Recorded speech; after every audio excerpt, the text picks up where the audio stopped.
Drones. They're everywhere now. And maybe somewhat annoying. I bet you didn't know how a quadcopter works.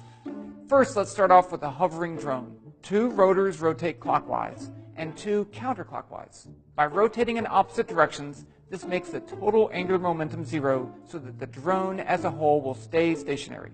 To hover, all motors push up the same amount. Now, what if you want to accelerate the drone forward? In this case, you need to tilt the drone forward so that there is a component of thrust pushing forward. To do this, decrease the thrust in the front 2 motors while increasing the thrust in the back 2.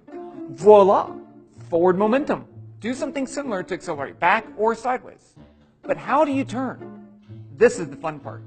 It has to do with the conservation of angular momentum, which is the measure of the object's rotational motion. If I decrease the rotation of the 2 clockwise motors, the drone would have to rotate clockwise in order to keep the total angular momentum at 0.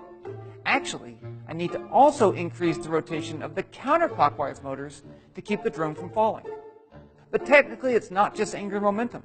There's also a drag torque on the props, where torque is like a rotational force that changes the angular momentum. In the end, a drone can be controlled by just varying the speed in these 4 motors.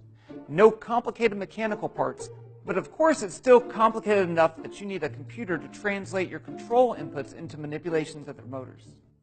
So that's the physics of how to annoy someone with a flying machine.